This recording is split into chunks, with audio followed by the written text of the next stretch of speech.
All right, welcome back. I wanted to introduce Nick Houston from our sales team. He's going to moderate and kind of call on people. So again, there's a mic here on a stand, So if you do have questions, please jump up to the mic. That would be great. With that, thank you. Okay, I'm back.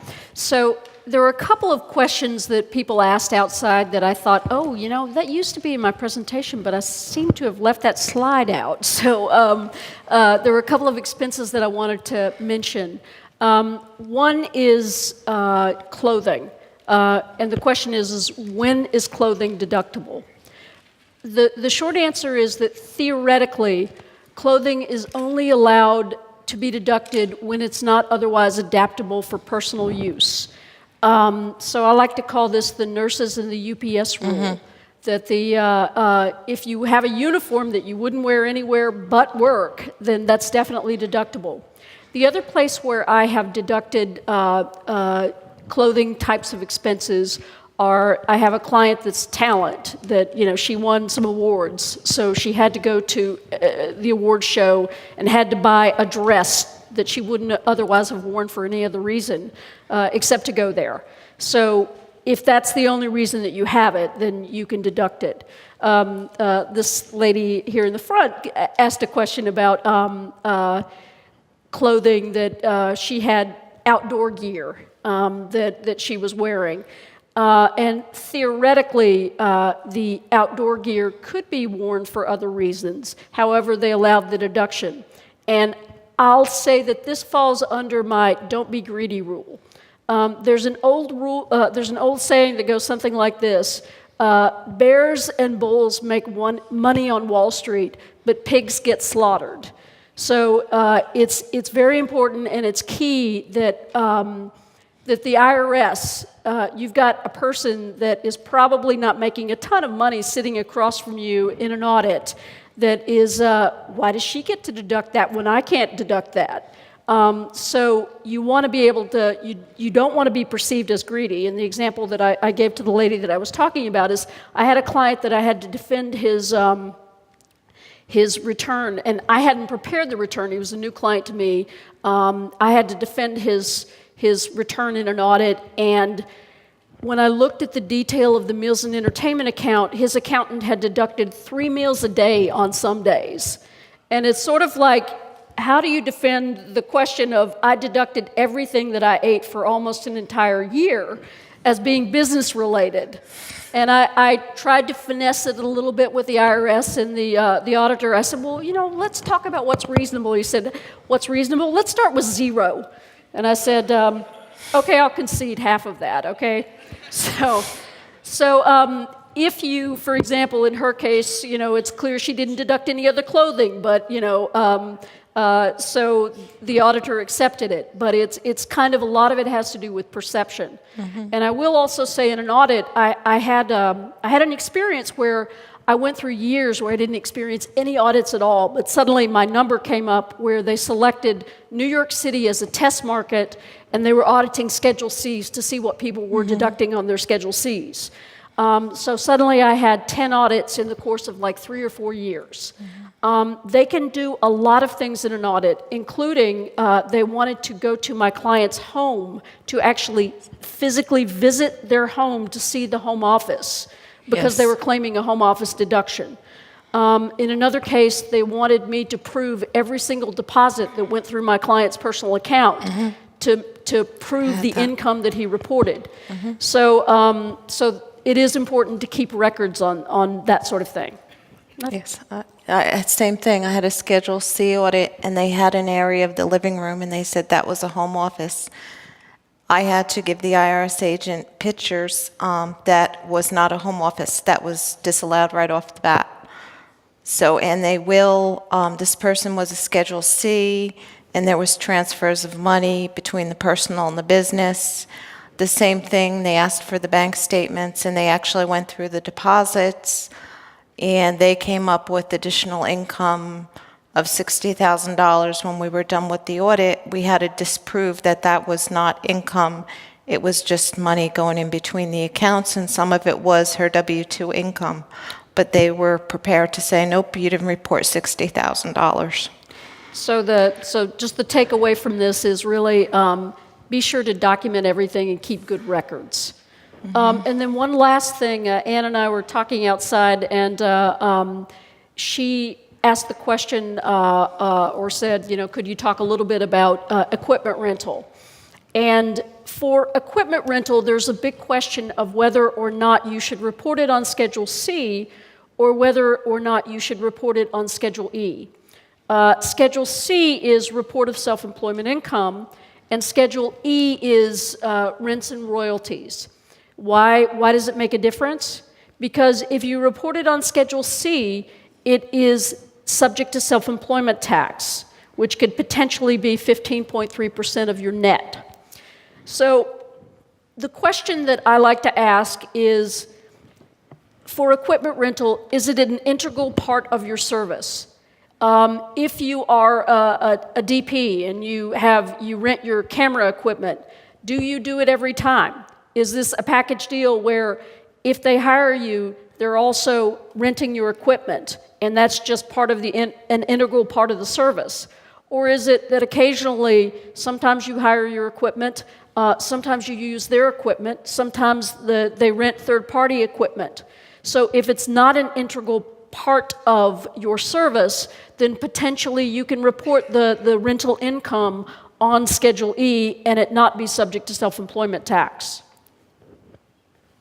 So, Okay, great.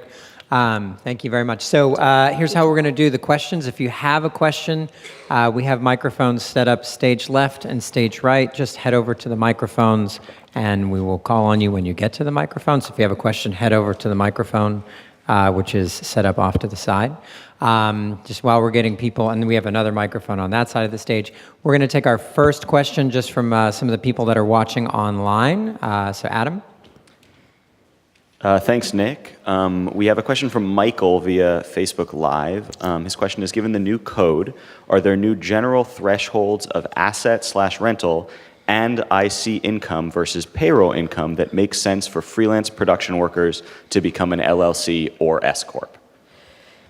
So the general rule, as I said, the income levels are on the slides that we listed, which were that if it's below 157,500 for a single person or 315 for married filing jointly, then you don't have to be subject to the wage test, or you don't have to be subject to the asset test. If you're between 157.5 and 2075 as a single, or double that for married filing jointly, then you're subject to a wage and asset test. What is the asset test?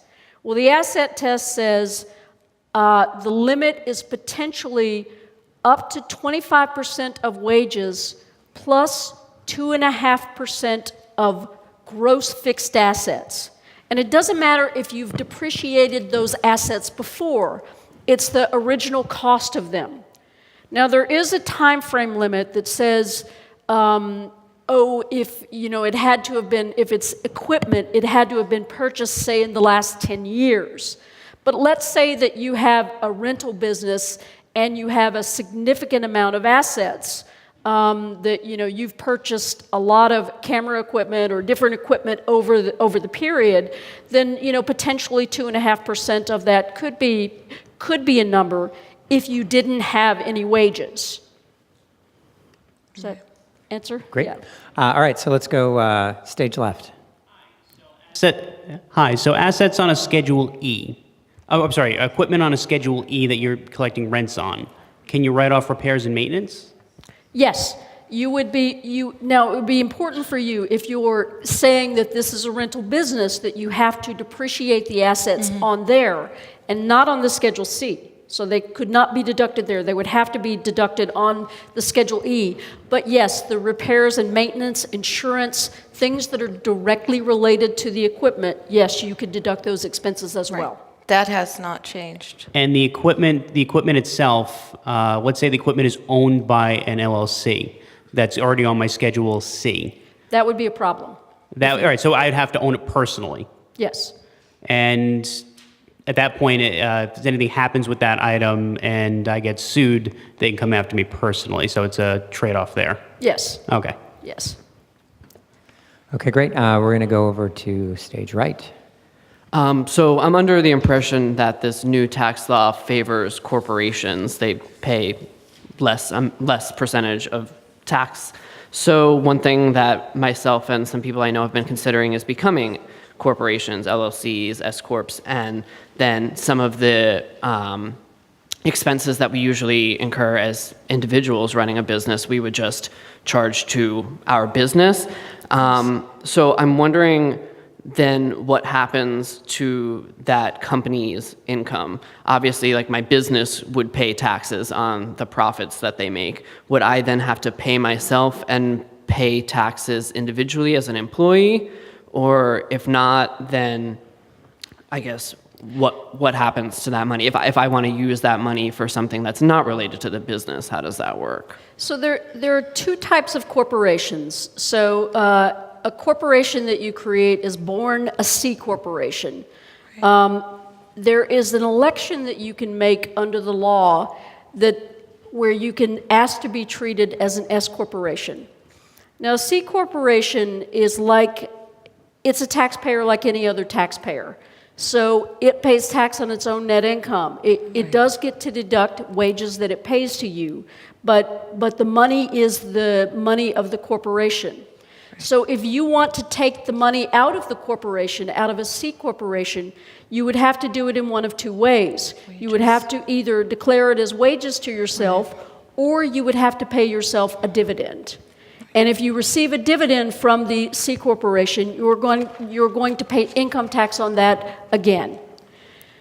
Now, an S corporation is slightly different. An S corporation was created, the idea was to sort of give a pass-through taxation more like a partnership, but with one big advantage. The net income of an S corporation is not subject to self-employment tax, whereas the net income of a partnership is. So the big advantage of having an S corporation is theoretically, you only pay tax once, and that's in the personal income level. Within your personal return. The S corporation as an entity generally does not pay federal or state tax. There's a joke in accounting circles that goes something like this. Businesses that operate in New York City, sorry, let me start over. New York City taxes only two types of businesses: those that are incorporated and those that are unincorporated. So when I say that S corporations aren't generally subject to tax, that's not true in New York City. Right. They're subject to tax in New York City. Yeah, basically New York City, Yes. they did give us one little bone they threw to us, which was they said if you're self-employed, you're a Schedule C person, and your income is less than $100,000, hey, we're not going to make you pay that de minimis New York City unincorporated business tax. But otherwise, if you make more than that, and that's including sort of your takeaway, then you do pay New York City unincorporated business tax. Right. And any net income, you pay S corporation tax to New York City. Now, the difference, if the company has net income, then once you've paid tax on it, it's your money to take out of the corporation. So it's, whatever the net income of the S corporation is, because you're paying tax on it personally in your own personal income tax return, it's your money, you can take it out. I had a point.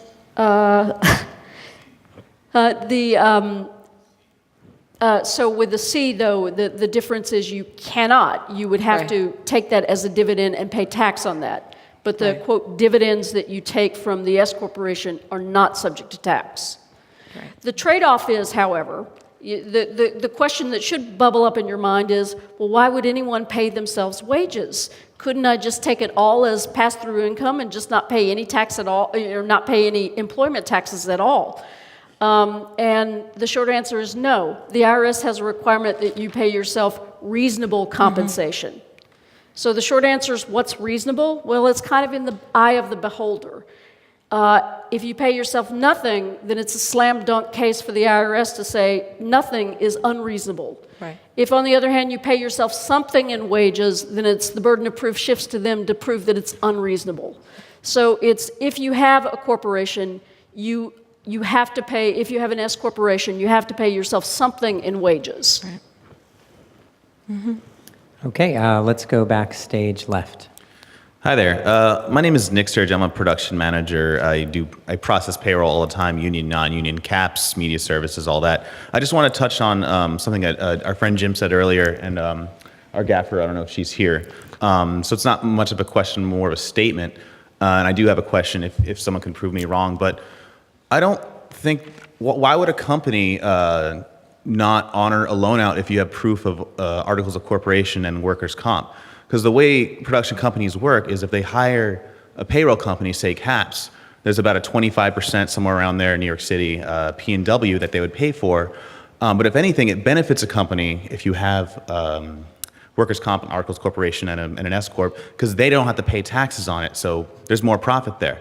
I'm wondering what right a company has to say no to that. It's really up to the payroll company. Like I've been in I had producers and ADs request being paid on S corp, and as long as CAPS had the articles of corporation and workers' comp, there's no reason for them to say no. So I'm wondering why, if anyone in here does TV, like why a TV company accountant would say no, you can't do a loan out. It has nothing to do with equipment. It's all labor and risk. So what's the benefit or con if for a company to not have an employee do a loan out if they're S corp and they're all good? I don't know. What I've heard and what my experience is in talking with other accountants is more that I think studios just find it a lot harder, and studios tend to resist it. But I can't see why, just as you said, why they would care, because it does in fact save them payroll taxes if you've got your own company. So, you know, if you're dealing with somebody like CAPS or Entertainment Partners, then they shouldn't care, as you said, as long as you have workers' comp, and that's the big sticking point for them is theoretically you're saying I have my own corporation. They've got to cover you for workers' comp unless you can prove that you have your own workers' comp. Yeah. So if anyone here is getting pushback from an accountant or a production manager, producer, I would maybe find out who the payroll coordinator is over at Entertainment Partners or CAPS and ask about it and find out why. Because I'll tell you this, as a producer or a PM, I love when people do loan outs because it means there's, you know, we can that could be under budget because you're not paying as much and they're taking care of it. It's a good thing for us sometimes. So I'm not sure what the complication is there. Maybe we should find out and talk to your payroll accountant and, you know. Yeah, we're roommates, so it's not Yeah. jumping in here. I also just recently started as a payroll accountant in about the last year or so. Don't come to your payroll accountant specifically, like blaming them. It's not their call. They are just taking instructions from higher up. And when I've tried to ask that exact same question, why aren't these people that are below the line, why are these people getting denied their working as a loan out? I just get answers along the lines of, that's just how we're doing it. Yeah, and I worked a reality show once as a PM, and I had a PA want to do a loan out, and I said it was fine, and my producer said, oh, they can't do that, and I said, oh, why not? Let me talk to Entertainment Partners. Like, well, you can if you want, whatever. And I did, and you know, I had to ultimately deny him only because he didn't have workers' comp, and I don't know much about workers' comp. I'm sure there's a fee for it, about $450 I read somewhere a year. That was the only reason why he couldn't do it as a PA. Yeah, workers' comp is it's required under state law, and it's one of those. If I had a company and someone was working for me and I didn't have the insurance, and that person was injured in the job, theoretically that liability to cover their benefits or their expenses could be assessed to me personally. So it's one of those things that you really do if you have any employees. It's first of all, it's state law that you have to have workers' comp, but second, it's a liability that could attach to you personally. So you know, so that's why the companies are this PA comes on the set, this PA works, this PA somehow ends up being injured, he doesn't have he doesn't have the workers' comp policy, he then sues entertainment partners. Right. And then the entertainment partners ends up having to pay out of pocket for it. Yeah. So but as long as you have the policy, then it shouldn't be that big of a deal. The cheapest source of workers' comp insurance in New York State is New York State Insurance Fund. Yes. And usually it's based on the total wages that you pay and the industry in which you're in. Yeah. I just had a workers' comp audit a couple of weeks ago with one of my clients, and they break it down on who works in the office, who works out in the production in the field, and who are the editors. And people in the office and editors are a lot cheaper than people who are out in the field, because people in the field tend to get injured more than people in the office. Right. But beyond that, it's for one person, for one policy, it shouldn't be that expensive. Right. And just one last comment. I think with these new tax laws, it might be a little more common for PAs or coordinators, managers to file an S corp because it benefits them more, and it saves the company money. So I think there was an assumption before that it's like, oh, why would a PA or someone who's not running equipment have an S corp? What benefits is them? But now there is a benefit. So I think people should see that and maybe consider honoring it. Yep. Anyway. Yep. Thank you. Thank you. Okay, we're going to take a question from the web. Thank you, Nick. Question from Joe online is, I operate as a single person LLC in New York. For my sound mixing services, I've elected to be taxed as an S corp. Do I need to pay myself via payroll? Yes. Yeah. Yes, but again, it would go back to the reasonable compensation. If it's unreasonable, it can be an issue and it will be questioned. And the short answer, as I said, is zero wages is a slam dunk case for the IRS Right. to say that's unreasonable. But as long as you pay yourself something, it's most of the time it's respected. There was a joke years ago that they called it when John Edwards was running for president. The question of whether his compensation was reasonable, because he had one of these class action litigation law firms where he made millions of dollars through the S corporation, but he ended up paying himself wages of like a couple of $100,000 as his salary, and then he would have pass-through income of like several $1 million. And the IRS didn't challenge that. So it's reasonable compensations in the eye of the beholder. There are also, it's also important to note that if you don't pay yourself anything in wages, then it's not income from an S corporation that passes through to you is not considered employment income. So you cannot make a retirement contribution against just pass-through income. Your retirement contribution is based on what wages did you pay yourself. So there are reasons why you want to pay yourself wages to be eligible to participate in putting money away for retirement. Okay, stage right, please. Hey, how's it going? 2 questions as it relates to the new tax code. So, as far as I understand, all entertainment expenses are... Now that you've said that, Now that you've said that, I realize that I didn't mention that. So entertainment is no longer deductible. Meals continue to be deductible, but entertainment is not under the new tax law. Okay, and T&E has sort of always been grouped together. Yes. So where is that hard line? Meals, that includes a drink or not, or? I don't know that there's any guidance that's been put out on that, but in the past, that included a drink. Of course, it always depended. For a number of my clients, if they had any government funding at all, any money from the National Endowment for the Humanities or National Endowment for the Arts, we didn't charge any meals to those because alcohol is never allowed for those kinds of things. But in terms of the IRS, to my knowledge, there's no pushback on that. No. But entertainment, particularly, they focused on things like buying box seats at a football stadium, right. Something like that. But things that are considered entertainment are no longer deductible. So for a lot of people, you have to consider something that might be called entertainment by one person might be called research by another. So, if you're seeing a film, then, and it's related to what you do, then is that entertainment or is that research? So I would probably have a tendency to call it research. So Okay. And Again, the facts and circumstances Yeah, of each particular situation.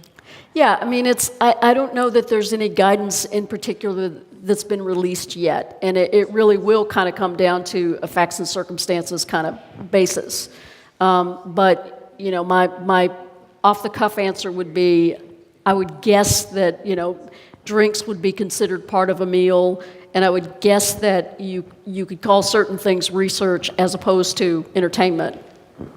Thank you. And the second part was, what are the changes to Section 179 that you understand as of now? So Section 179 is, for those who may not know, it's an expensing election that says that rather than, the IRS considers certain assets to have a longer life than just 1 year. So equipment normally, theoretically has a 5-year life or 7-year life under the code, depending on what it is. So there's an election that you can elect to deduct it all in 1 year, and that's called the expensing election under Section 179. If anything, they've increased the limits. I believe the limits have increased. I believe it has not been repealed. No, not at all. They've increased it from something like 500,000 to significantly more than that. Yes. In fact, I've never had a single client who've reached the upper limit. Neither have I. The one issue on 179, however, is that while you are allowed to expense equipment that you purchased, it cannot generate a loss. So if you're at sort of a borderline profit and loss, you won't get to deduct all of it this year. It carries forward to future years. There is, however, a provision called bonus depreciation, which will allow you at the federal level to deduct the cost of equipment, potentially up to 100% of the equipment that you're purchasing, and bonus depreciation allows you to generate a loss. The trick is, however, is that most states don't recognize it. So you have a federal state tax difference. Right, Yeah. you have a difference for the state versus the federal. But if anything, the expensing election under 179 has become more generous than it was. Thank you. Stage left, please. Hello. You talked about corporations quite a bit. When would an LLC be a better choice than a sole proprietorship or corporations, specifically as it applies to the new 2018 laws? So I would say that the decision to have an LLC is not really a tax decision. The decision to have an LLC is more about limits of liability and legal protection. The taxation, normal taxation of an LLC, a single member LLC, is the same as being a sole proprietor. So there is no tax difference. It's just that by having an LLC, you've formed a shell around you that's going to prevent people who might sue you to being limited to the assets of the LLC rather than your personal assets. So as far as deductions on Schedule C, it's the same as a sole proprietorship? Yes. Yes, it's more the protection of your assets. You're an LLC, they can't go after you personally, they can't attach to your personal assets. Gotcha. Yeah, so the key question there is, in New York City, if you're located in the city, forming an LLC can be kind of pricey. The LLC itself is not expensive. What's pricey is the publication requirements in New York State. So between the cost of the LLC and the publication, it can be up to $1,500 as a one-time expense to form an LLC. So the question is do you need it? Can liability insurance protect you against the types of risks that you may incur? And do you have a lot of assets against which they might particularly attach? Because if the answer is I can cover it through insurance and I don't have a lot of assets that they might go after, then why spend the $1,500? Right. On the other hand, if you own a home and you have other assets, including equipment and cars and whatever, then maybe it is worth the one-time cost to protect those assets. And there were firms like we wouldn't do that. We have a specific company we work with, and we call them up and say, okay, we need to work with you. We have a client, and then they take care of the publication, and they would take care of all those items for getting the LLC to set up in the state. All right, stage right, please. Hi. I have some questions about kit fee, and I think I just missed your point earlier when you were saying, is it better for if you are a package deal? Like I don't let my equipment go anywhere that I don't. Would that be under Schedule C then instead of Schedule E? I think that if it's an integral part of the service that you're providing, in other words, it's always a package deal, Yes. then it's hard to make a case that the equipment rental is separate. It's a separate business. If that's the case, then you probably do need to have the kit rental on the Schedule C. Okay. But if it is not an integral part of your service, if sometimes you use the employer's equipment, sometimes they rent third-party equipment, and sometimes they rent your equipment, then the question is it an integral part of your business? But if it's a package deal and it's always part of the business, then I don't see how you can separate it. In my case, it'd definitely be always a package deal. Okay. On the same topic of kit fees, a lot of the people that I've sent invoices to, where there's the labor and there's also the kit fee rental, they've sent me just one check lump sum. Is it going to be difficult for me to prove which amount of that income was for each of them because they are taxed differently? Yes. They're not. No. In your case, where you're saying that it's a package deal, it's an integral part of your business, then there's no separation, and it's going to be taxed in the same way. For some people who might, for example, work as an employee or work as using their equipment, if they can separate out their rental income, they might be able to report it on Schedule E and not pay self-employment tax on it. But again, if it's integral part of your business and you're always going to come with your equipment, then there's really no difference in the taxation, so it doesn't matter. Okay. And finally, are there any benefits then of having a loan-out corporation? I'm not exactly sure about what that is. A loan-out company is the idea that, so let me ask you a question first. Of course. Are you normally hired as a W-2 employee, or are you normally hired as a Schedule C? You receive 1099s. Most of the time, maybe like 60-40. I mean, it's almost an even split, but most of the time it's freelance work versus getting like a W-4. Okay, so... Two. Thank you. So, as I noted, that theoretically you're supposed to allocate your deductions between your activities. You've got an activity of being an employee, and you've got an activity of being self-employed. So theoretically, you're supposed to allocate your expenses between the two. Now, expenses of being an employee are no longer deductible under the new tax law. But on the other hand, if you create your own business, if you have your own S corporation, which loan-out company just means that it's a company that is, you formed an entity and they're paying your company for your services. That's all loan-out company means, is that it's just, hiring XYZ company for the services of Nancy Adams. Then, that's a loan-out company. So in that case, the trade-off is that, now you're paying both the employer and the employee share of payroll taxes, because we said, hey, you've got to pay yourself something in wages, whereas your employer used to cover half of that. On the other hand, all of your deductions would become deductible. So this is where all of your expenses would be deductible against your income, and then you would only have to pay wages out of sort of the net of your income minus your deductions. So this is where you need to sit down with an accountant and sort of run the numbers to say, well, if I were this thing, you know, if I were an employee, if I continue to go on as I have, what am I going to lose in deductions? But if I am now an S corporation, you know, what's it going to cost me in taxes, and do a comparison, you know, to say where am I going to save more money?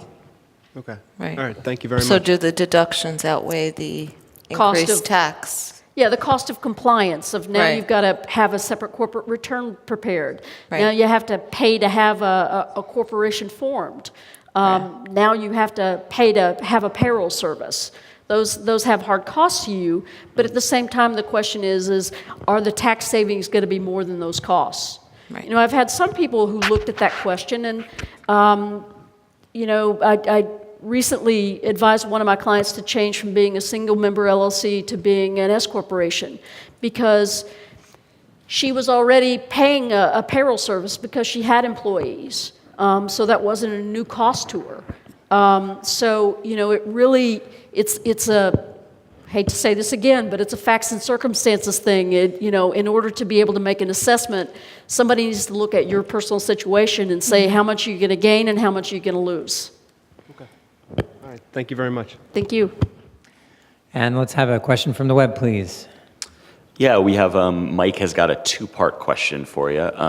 Will being a W-2 employee as well as a sole proprietor who receives 1099s affect my ability to take the 199A deduction? Also, since it was mentioned that many W-2 employees are flagged for the home office deduction, will I run into the same issues as both a 1099 and W-2 employee with this deduction? I would say that having a home office deduction on a Schedule C related to your self-employment income does not inherently trigger an audit. No. Okay? It's only claiming a home office deduction when you are an employee that is related to the W-2s that is the big issue. I have had auditors look at schedule, you know, a home office deduction for Schedule C. One audit was specifically on that question because the person had a loss and she had That's rent. what I've run across. If it's a loss. Yeah, they're interested in that because she claimed rent, and what the auditor was worried was that she was trying to make a home office deduction look like she was paying rent to an outside person, so she wasn't limited in the loss. And as soon as I pulled out a lease and said, oh, here's the third part, you know, the lease that you have with an outside rental space, then that audit was over. So home office deduction is a problem for a W-2 employee, but not for a Schedule C person. So the first part of the question, if you've got, as long as you have self-employment income, then, and you are within the income limits, you should be able to take the 199A deduction. You know, again, it's gonna depend on what's your income level. Right. So the fact that you have W-2 wages and you have a Schedule C isn't going to limit you to be able to, from taking a 199A deduction. It's just, you have to go through the math of what's my net Schedule C, what's my income limits, and can I take the deduction? All right, stage left, please. I want to thank you both for the information and education you provided us today. And for disclosure, my name is George Giorgio. I am an insurance agent. I won't say with which company, but I see a lot of the pertinent information that we're talking about today, but also many of us have concerns about the opportunities. Some of the opportunities that are hinted at here today are very important, but please, I'd like to ask more in a source of a question that offers also a solution. How do we use insurance to, number one, lower our income taxes, whether it's an SEP, 401k, and also for those employers who want to look for business deductions, would you recommend something like executive bonuses, employee workplace life insurance, and things like that, which are opportunities that I think many of us here would like to grasp on, but don't really know how applicable it may be, but please let us know how an executive bonus might work for an employer, and also how EWL puts more of a incentive for an employee to stay with that employer and not to jump ship after they receive their year-end bonuses.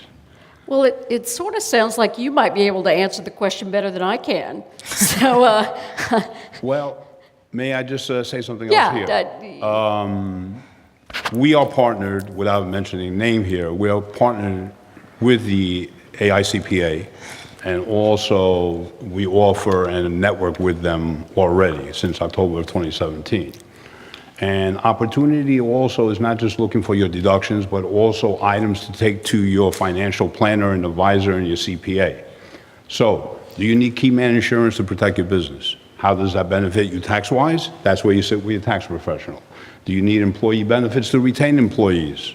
Yes, you discuss that with your financial professionals, and also utilizing insurance companies to help you set those things and put them into place to make it easier for your CPA to put those things onto your tax filings. And that's all I really wanted to say today. yeah, because in fact, I do have a 401k plan with an insurance company that's for my own business. So, yes, we do utilize insurance companies for providing benefits and group term life insurance as a benefit to, to employees as well as the employer.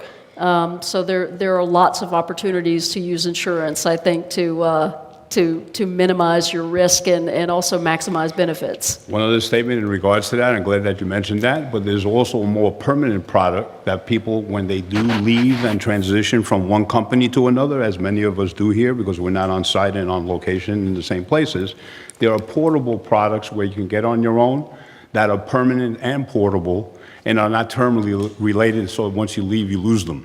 You own them. You take them with you. Now, how it's set up, whether the employee pays for it or the employer gives it to you as a deduction and you claim it as an income. But they don't have to be also limited to while you're working in that one place. They are portable, and also group disability benefits and group life insurance products are available, some of them taxable, untaxable. See your tax professional to discuss those differences. Thank you. Thank you.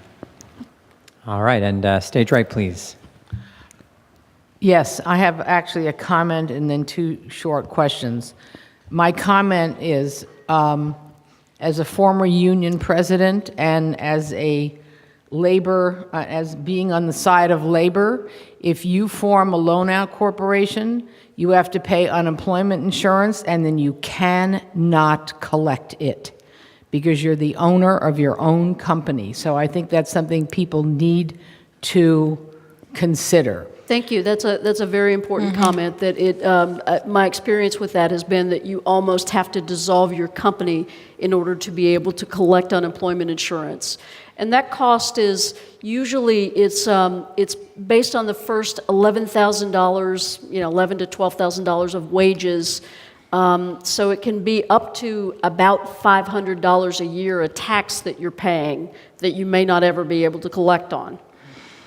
And my questions, one is going to go away next year and one may not.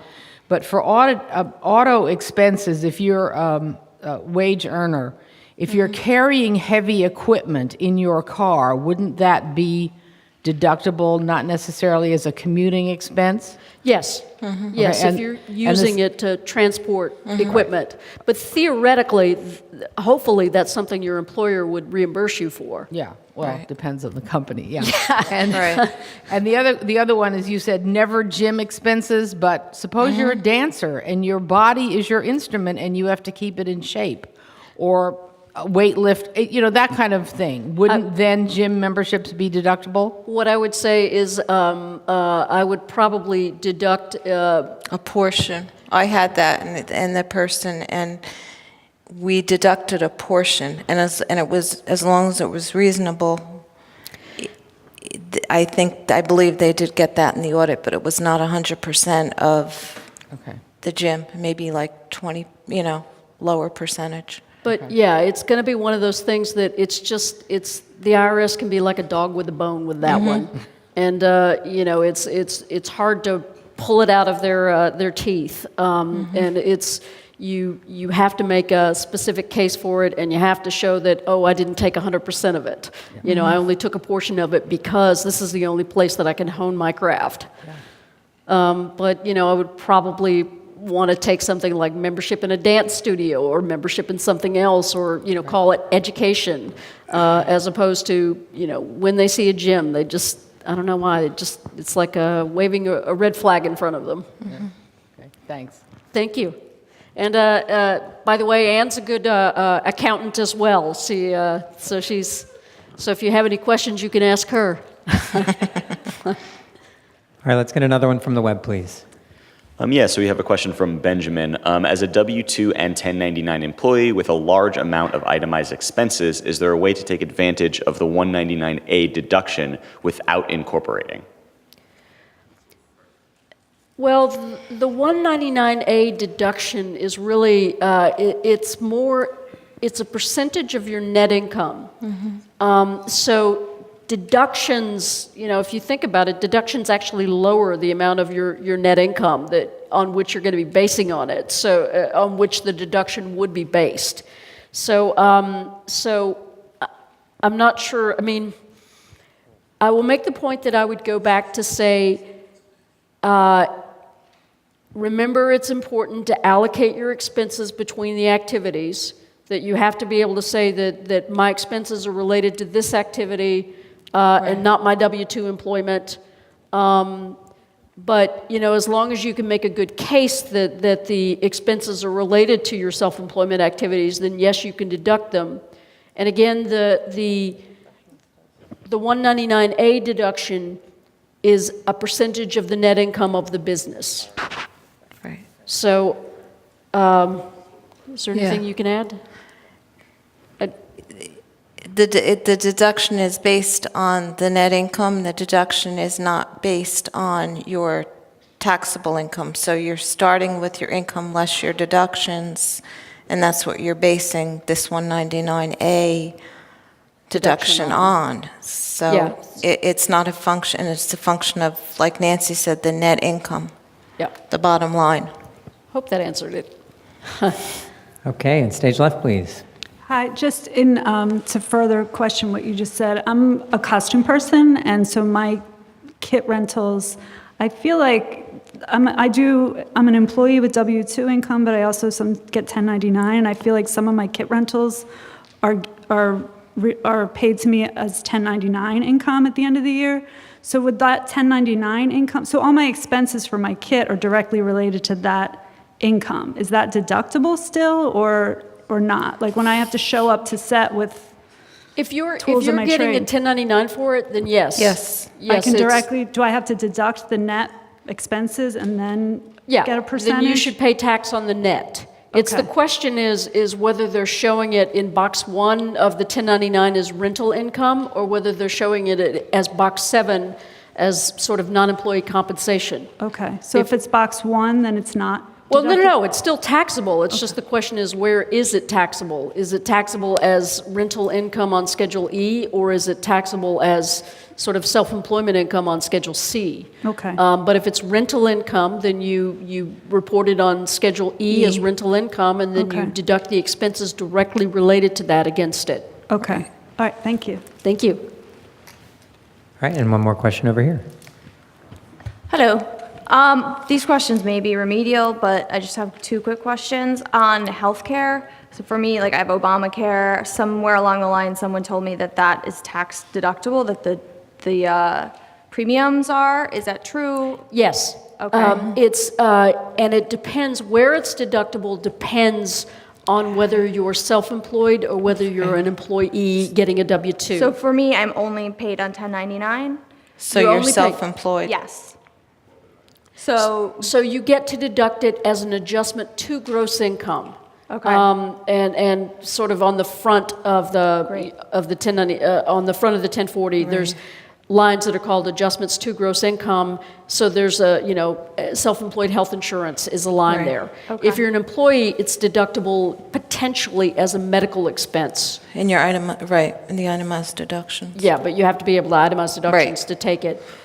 So basically, it comes off the top of my Yes. income, Yes. and then I pay on the rest. Okay, awesome. Yes.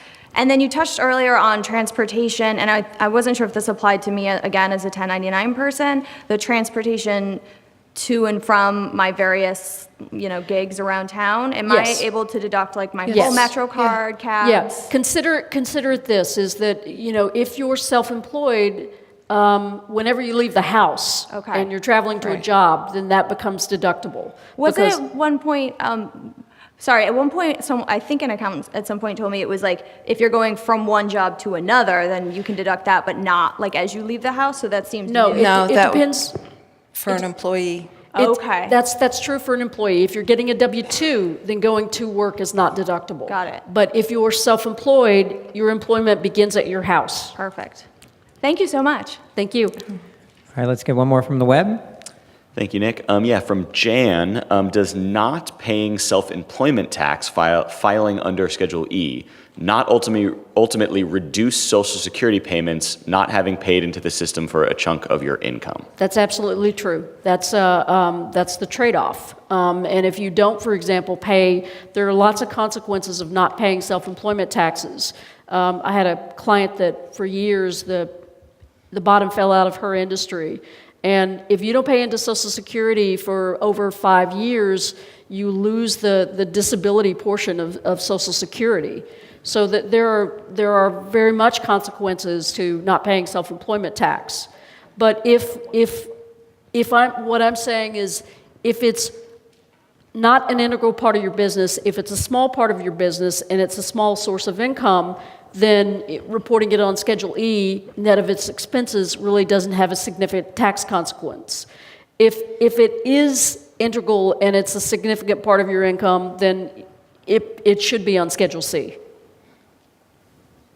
All right, and one more from Peter Schneider of Gotham Sound. And this is further to this line of questioning, because I think it's so integral to sound mixers, where half of their income might come from W-2 and half would come from 1099 kit rental. So the Schedule E, Schedule C question really does get to the heart of it. Now, is it preferable from a tax liability point of view to have the income for kit rental shown on Schedule E? Is it preferable? Well, the short answer is, if it's shown on Schedule E, you're going to pay less income tax because you're paying less self-employment tax. Mm-hmm. So it's not, but for us, it's not, is it preferable? For us, it's more facts and circumstances of, should it be reported on Schedule C or should it be reported on Schedule E? And can we make a case that it should be reported on Schedule E? And so would it behoove sound mixers to invoice production in a way that's itemized, so that it's not just Yes. one line item that says kit, but it's listing all of the gear Yes. individually? Yeah. And I've had some clients who actually set up a separate corporation to only handle the equipment rental. Now they had a significant investment in equipment, a couple $100,000 worth of equipment that they were renting. As a lot of sound mixers do, yeah. Yes. And for him, he set up a separate S corporation to deal with the tax consequences of that. So he could, after all of his expenses, decide what the net was and then pay something out for wages, and then make a retirement contribution against that. But for the most part, remember that the net income of an S corporation is not subject to self-employment tax. Okay. So if you set up the rental business in a separate S corporation, perhaps you can save the taxes there. And then and thank you for that. And just as a follow-up, something that Ann said and something that our wardrobe representative said, for those people that are W-2 employees driving their 1099 kits to work, it is a heavier load and heavier wear and tear on the vehicle. Do they get to deduct the mileage for that first trip to the first location? Well, that's going to be tricky, because if they're a W-2 employee, it's going to be tough, because unreimbursed employee business expenses are non-deductible. If you can say that the kit rental is a separate activity and you're getting a 1099 for it, then yes, you should be able to deduct something related to the auto expenses of transporting it to and from. And, again, if, if you're an employee and you're doing it and you're not, you might want to talk to your employer about, can you reimburse this directly? Facts and circumstances. Thank you very much. Okay, great. Well, thank you all so much for being here. Thank you, Nancy. Thank you, Debbie. I think that's all the time and questions we have for today. You can watch this live stream and others at gothamsound.tv. And if you're in New York and want to see some sound equipment on May 5th, please feel free to come to the Gotham Expo. Have a great day, guys. Thank you. Thank you.